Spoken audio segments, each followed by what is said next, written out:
Hey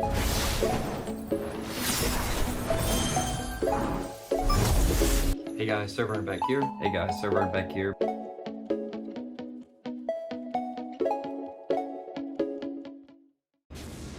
Hey guys, SirVern back here, and today I'm reviewing Stellar Blade for the PS5. This is like an action fighting combat game with some mild RPG elements. But anyway, I'm going to go over the same 5 categories I always do: graphics, performance, gameplay/story, replayability, fun factor. Give each category a score from 1 to 10, average it up, and then talk about the game a little bit.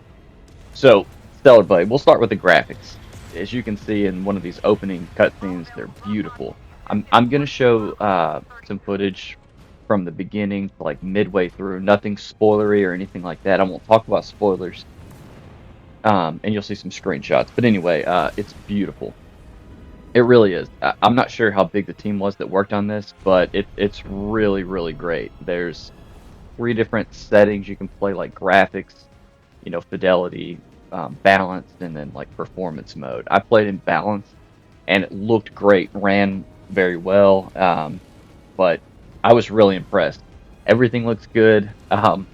There is some controversy with like the outfits. You can look that up if you'd like, but they're very provocative, even with this, I guess, censored version that I played. I have the physical version, of course, and you can play it unpatched and I guess play it with more risque outfits. But just keep that in mind. It doesn't bother me. I mean, I I guess I'll just touch on this a little bit. It doesn't bother me to have an attractive protagonist, male or female. I mean, I'd rather have a buff protagonist, male. So it's better to have an attractive female. I don't mind. But anyway, just keep that in mind. You'll see from the screenshots and the footage coming up. But anyway, I'm going to give graphics a 9. I thought they were really, really, really good. Next category is going to be performance. So I only had 2 issues. I had one hard crash, and then one issue with like an item being stuck on me. I think I'm going to include that screenshot. But overall, it was perfectly playable all the way through, minus that one crash. Very well done. It worked, and I was kind of impressed. But I did dock at 1 point because of the crash. And then that item that got stuck on me, that could have it dealt with physics and that kind of. Anyway, so performance a 9. The next category I'm going to talk about is gameplay/story. This will have the most to talk about. So, I'll start with story this time. So story is really neat and interesting and confusing a little bit. It's almost like a Metal Gear Solid type story.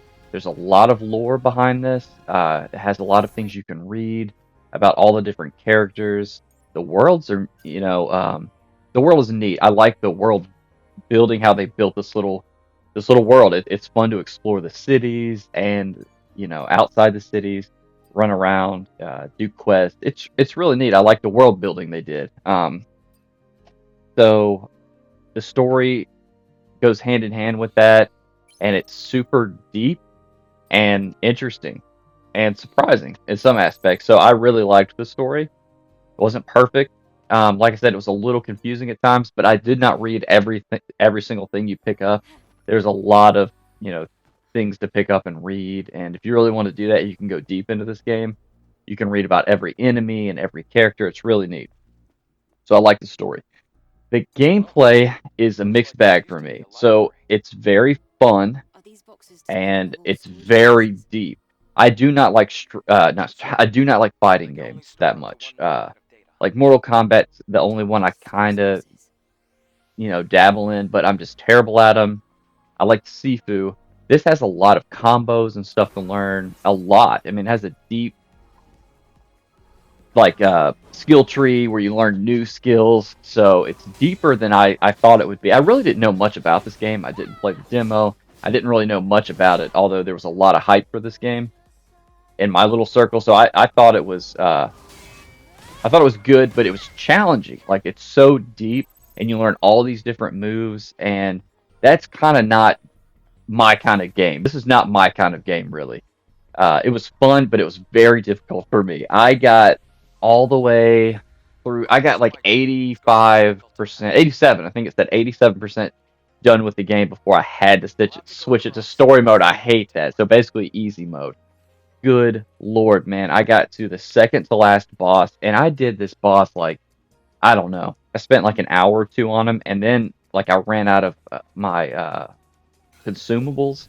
There's one consumable that'll like bring you back to life at if you die, so you can die once, and it's very expensive. So I had to go back and grind and get money, and then I went back to him after like an hour of grinding, died again, and I was like, man, I texted a buddy of mine I met down the street, and he said he had to switch it to story mode for the last few enemies or last few bosses, and I was determined to not do that, but I had to switch it down. You can see right there, some stuff will pop up with different colors. One you have to hold like towards him in circle, back in circle, so you have to be on your game with this fighting. And like I said, some of these bosses are very difficult, so it is not easy. It's almost like I just played that Metal Gear Rising game, and it has a lot. It has not only combat like with your sword, which is like a hairpiece that's very unique and different, but it also has like first-person shooting kind of. So it's a mix between that. You're shooting, blocking, parrying. It is a lot to this game. So a few things I didn't like about the gameplay as well is some of the aspects of this game, like wall running. It has the Uncharted climbing. I thought they probably should have just left that out. And I could make a whole video, and I probably will, about video game just cliches and things that every video game developer does. It's nothing like wrong with copying something that's well done, like the Uncharted climbing and jumping and swinging. You do all that in this game. Horizon did it, Zero Dawn did it after that.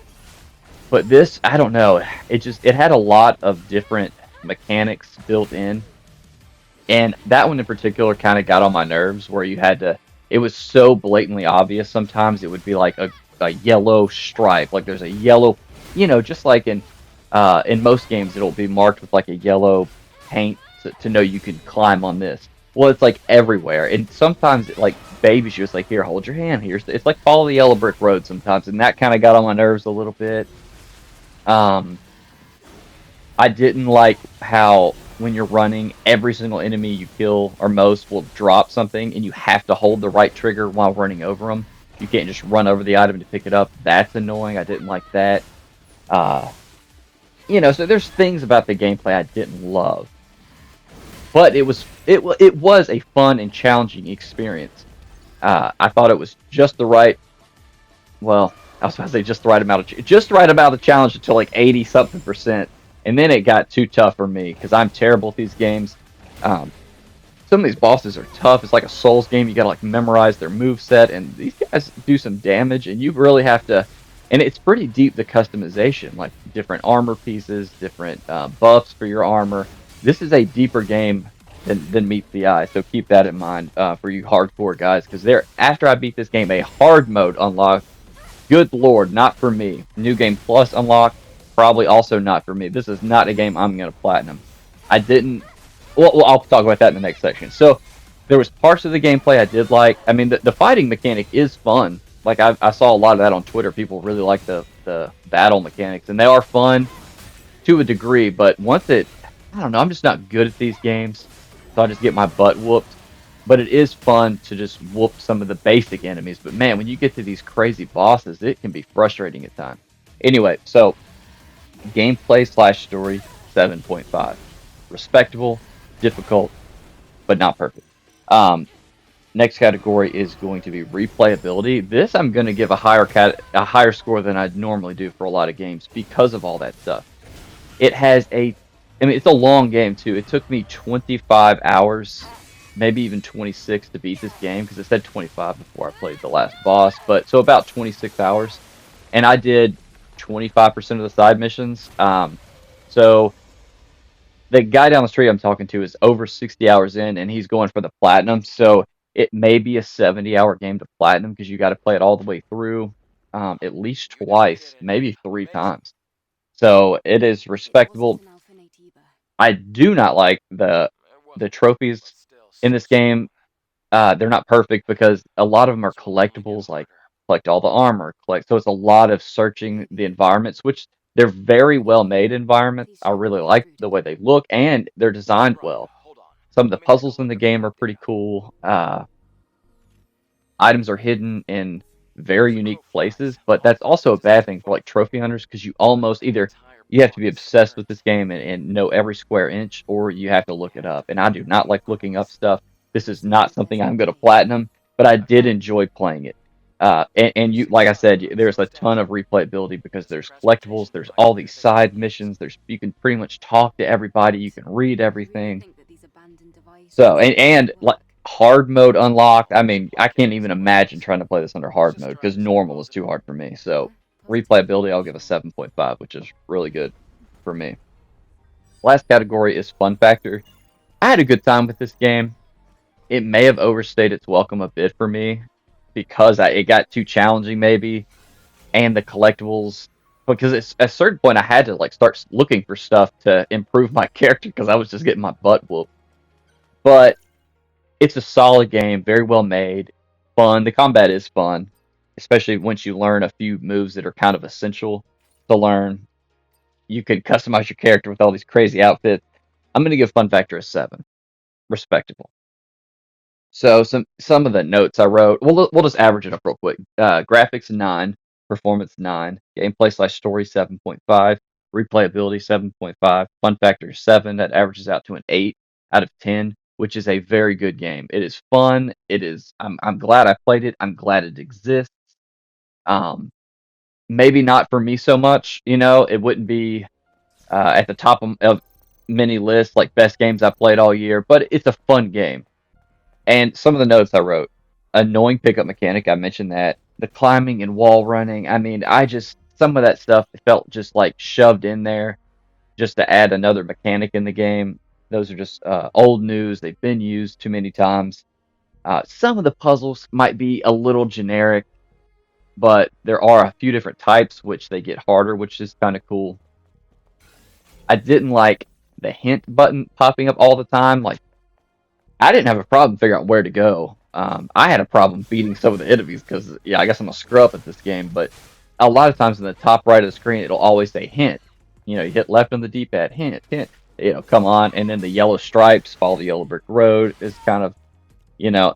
One thing I do like about this game, though, there's a lot of side quests, right? But they don't bombard you with the markers everywhere, which I really appreciate. They'll just have like a little green dot on a character that like has something to say or something new, and so, and you just go to your missions list to look at what missions you've picked up. So it's not just bombarding you. Not everybody's like, hey, can I have some help? So I really appreciate the way they did this. It's a well-made game. I saw that they may do a sequel, and that's cool. I'd probably play it at a discounted price. I bought this one full price, $70.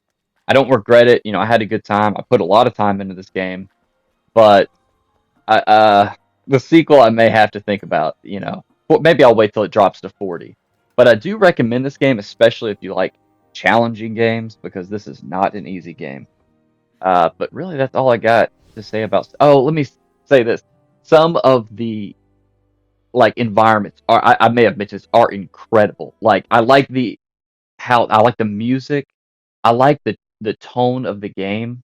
I like the voice acting. I didn't mention that. I just like the way the game feels to play. Like I like wandering the environments. It's very detailed, and you can kind of see ruins. It's just really neat. And I may have mentioned that already. But anyway, that's all I got for Stellar Blade. It's over now.